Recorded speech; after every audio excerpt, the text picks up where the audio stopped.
Good morning dear students. आज के इस लेक्चर में हम अदिश क्षेत्र की प्रवणता के बारे में जानेंगे। अदिश क्षेत्र में अदिश फलन के दूरी के साथ अधिकतम परिवर्तन की दर को अदिश क्षेत्र की प्रवणता कहते हैं। चलिए इसकी परिभाषा लिखते हैं, इसके बाद इसको समझते हैं।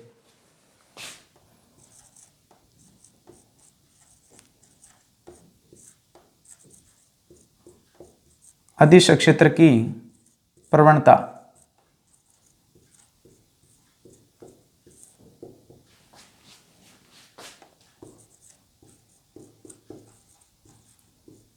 अदिश क्षेत्र में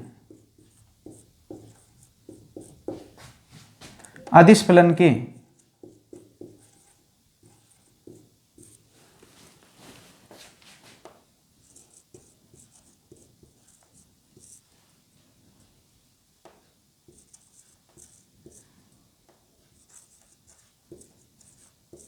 दूरी के साथ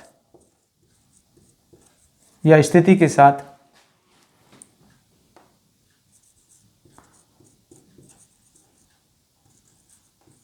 अधिकतम परिवर्तन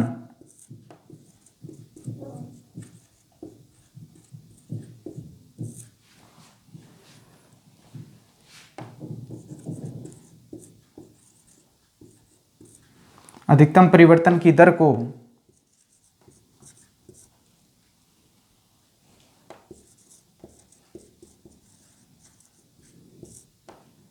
अदिश क्षेत्र की प्रवणता कहते हैं।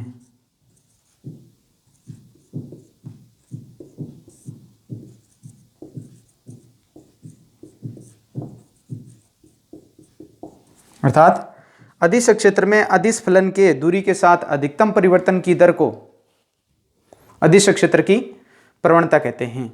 इसको समझने के लिए हमने दो सम अदिश पृष्ठ लिए जिन पर अदिश फलन का मान क्या है, फाई तथा क्रमशः फाई प्लस डेल्टा फाई है। यानी ये जो पृष्ठ है वो सम अदिश पृष्ठ है। कहने का मतलब इसके प्रत्येक बिंदु पर अदिश फलन का मान कितना है, फाई है।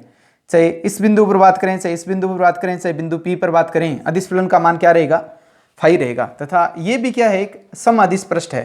इसके प्रत्येक बिंदु पर अदिश फलन का मान कितना है, फाई प्लस डेल्टा फाई है। यानी इस पृष्ठ की तुलना में कुछ अधिक है। दूरी के साथ परिवर्तन की दर अदिश फलन में परिभाषित करने के लिए हम इस पृष्ठ पर कोई बिंदु Q लेते हैं और ये जो विस्थापन सदिश है वो डेल्टा आर वेक्टर परिभाषित कर देते हैं। बिंदु P का मूल बिंदु के सापेक्ष जो स्थिति सदिश है वो आर सदिश है और Q का स्थिति सदिश क्या हो जाएगा फिर,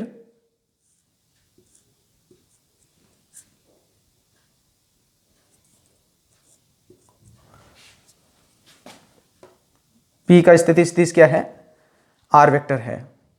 तो सदिशों के योग के त्रिभुज नियम से हम कह सकते हैं कि OP vector plus PQ vector बराबर किसके होगा, OQ वेक्टर की। यानी ये क्या हो गया, आर वेक्टर प्लस ये डेल्टा आर हो गया, ओ क्यू वेक्टर। यानी मूल बिंदु के सापेक्ष बिंदु Q का स्थिति सदिश क्या हो गया, r plus delta r vector. देखिए हम इस पृष्ठ से इस पृष्ठ तक जाते हैं तो अदिश फलन में परिवर्तन कितना होता है, डेल्टा फाई होता है। चाहे बिंदु P से Q पर जाएं, चाहे मैं बिंदु कोई अन्य बिंदु ले लूं इस पृष्ठ के ऊपर, उस पर चले जाएं, अदिश फलन में परिवर्तन कितना होगा, डेल्टा फाई होगा। क्योंकि इस पृष्ठ के प्रत्येक बिंदु का अदिश फलन का मान कितना है, इस पृष्ठ के प्रत्येक बिंदु पर अदिश फलन का मान कितना है, फाई है। तथा इस पृष्ठ के प्रत्येक बिंदु पर अदिश फलन का मान कितना है, फाई प्लस डेल्टा फाई है। इसलिए इस पृष्ठ के किसी भी बिंदु से इस पृष्ठ के किसी भी बिंदु पर जाएं तो अदिश फलन में परिवर्तन कितना होगा, डेल्टा फाई ही होगा। तो अदिश फलन में परिवर्तन तो हमें मालूम है कि बिंदु P से Q पर जाएं, यानी बिंदु P से Q पर जाएं तो अदिश फलन में कितना परिवर्तन होगा, डेल्टा फाई होगा। तो दूरी के साथ परिवर्तन की दर कितनी होगी?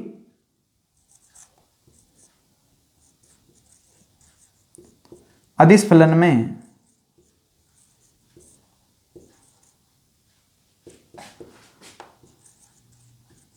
दूरी के साथ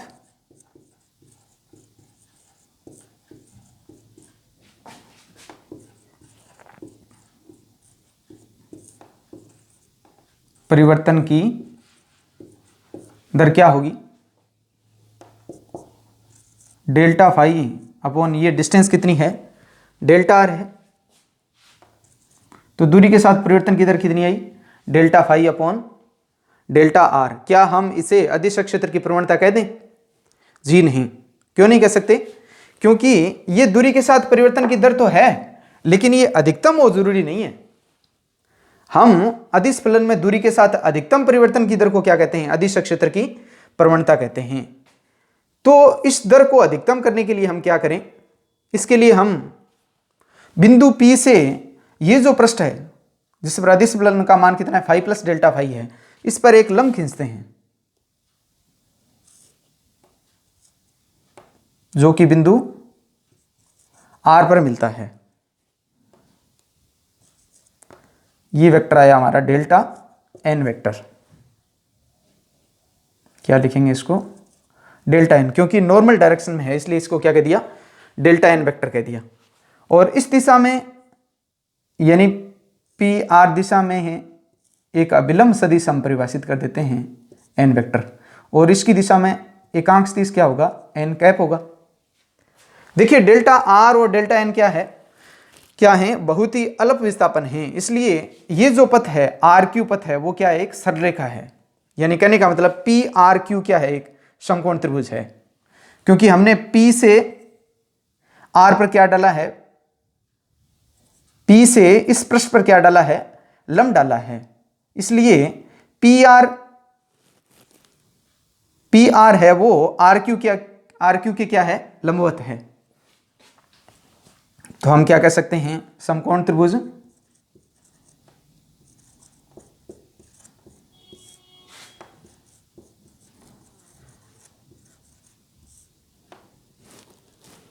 PRQ में इस त्रिभुज को यहां बना लेते हैं। ये बिंदु P और ये R, ये कोण क्या है? 90 डिग्री का है, क्योंकि हमने P से इस पृष्ठ पर क्या डाला था? लंब डाला था जो कि R पर मिलता है। और ये हमारा बिंदु क्या है? Q है। ये जो डिस्टेंस है वो कितनी है? डेल्टा R, और ये कितनी है? डेल्टा n है। ये एंगल कितना है? थीटा है। तो इस त्रिभुज में हम आधार बटे में कर्ण की बात करें तो क्या होगा? आधार बटे में कर्ण।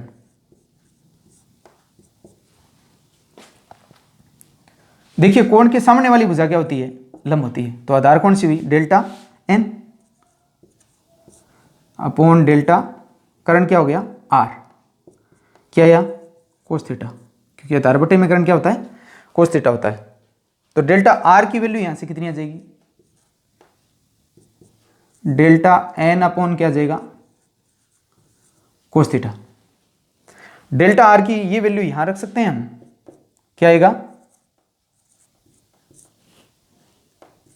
Delta n upon cos theta, जो कि ऊपर चला जाएगा। अब देखिए हम जानते हैं कि अदिश फलन में दूरी के साथ अधिकतम परिवर्तन की दर को क्या कहते हैं? अदिश क्षेत्र की प्रवणता कहते हैं। तो इस दर को क्या करते हैं? हम अधिकतम कर दें। इस दर को अधिकतम करने का जरिया क्या है कि इस वैल्यू को क्या कर दें? हम मैक्सिमम कर दें। यानी delta phi upon delta r को क्या कर दें? अधिकतम कर देंगे। तो ये दर क्या हो जाएगी? अधिकतम हो जाएगी। और इसको क्या कहते हैं? क्या कह देंगे हम? अदिश क्षेत्र की प्रवणता कह देंगे। तो ये अधिकतम कैसे होगी? देखिए डेल्टा फाई फिक्स है, डेल्टा एन भी क्या है? फिक्स है। तो थीटा क्या करें हम? थीटा अगर 0 डिग्री कर दें तो कोस थीटा क्या हो जाएगा? अधिकतम हो जाएगा, क्योंकि थीटा बराबर 0 डिग्री पर ही कोस थीटा क्या देता है? अधिकतम मान देता है। कोस थीटा क्या होगा? मैक्सिमम किसके बराबर होगा? 1 के इक्वल होगा। यानी थीटा बराबर क्या कर दें, 0 डिग्री कर देंगे तो कोस थीटा की वैल्यू क्या हो जाएगी, मैक्सिमम हो जाएगी, और किसके बराबर, 1 के इक्वल हो जाएगी। तो ये दर क्या हो जाएगी, अधिकतम हो जाएगी, delta phi upon delta n. Theta की वैल्यू क्या रखेंगे, 0 रखेंगे तो कोस थीटा क्या देगा, 1 देगा। तो इंटू 1 लिखें या नहीं लिखें एक ही बात है, delta phi upon delta n. यानी दूरी के साथ अदिश फलन में परिवर्तन की दर अधिकतम कितनी आई, delta phi upon delta n आई। इसे क्या कहते हैं हम, अदिश क्षेत्र की प्रवणता कहते हैं। तो हम क्या लिखेंगे, अदिश क्षेत्र की प्रवणता किसके बराबर है,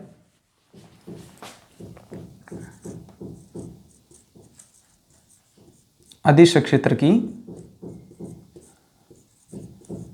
प्रवणता किसके बराबर आई, delta phi upon delta N.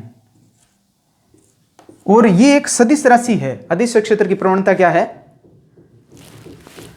सदिश राशि है। इसकी जो दिशा है वो क्या होती है, दूरी के साथ अधिकतम परिवर्तन की दिशा में होती है। अदिश फलन के दूरी के साथ अधिकतम परिवर्तन की दिशा में होती है। यानी अदिश फलन में दूरी के साथ जिस दिशा में परिवर्तन अधिकतम होता है उसी दिशा में क्या होती है, अदिश क्षेत्र की प्रवणता होती है। तो किस दिशा में दूरी के साथ परिवर्तन की दर अदिश फलन में अधिकतम हुई है, थीटा बराबर 0 डिग्री डायरेक्शन में। ये एंगल क्या था, थीटा था, जो कि हमने उस त्रिभुज में माना था, वो यहीं से माना था, यहां मैं लिखना भूल गया। तो थीटा बराबर 0 लें तो ये डायरेक्शन कौन सी हो जाएगी, ये हो जाएगी। तो ये तो क्या है, अभिलंब की दिशा है। यानी इस पर क्या खींचा था, पृष्ठ पर हमने लंब खींचा था, तो ये कौन सी दिशा हुई, अभिलंब की दिशा हुई। और अभिलंब की दिशा में एकांश दिशा क्या है, एन कैप है। तो अदिश क्षेत्र की प्रवणता की दिशा क्या हो जाएगी, एन कैप की हो जाएगी। तो इसको लिखते कैसे हैं, इसको लिखते हैं gradient of phi, delta phi upon delta n, n cap. तो ये होती है अदिश क्षेत्र की प्रवणता। और दूसरी बात कि ये जो अभिलंब था वो इस पृष्ठ के क्या था, लंबवत था। तो हम यूं भी कह सकते हैं कि अदिश क्षेत्र की प्रवणता की जो दिशा होती है वो सम अदिश पृष्ठ के क्या होती है, लंबवत होती है। यानी अदिश क्षेत्र के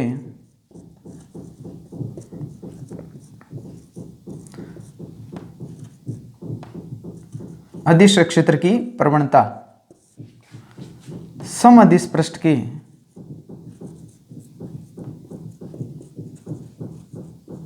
सम अदिश पृष्ठ के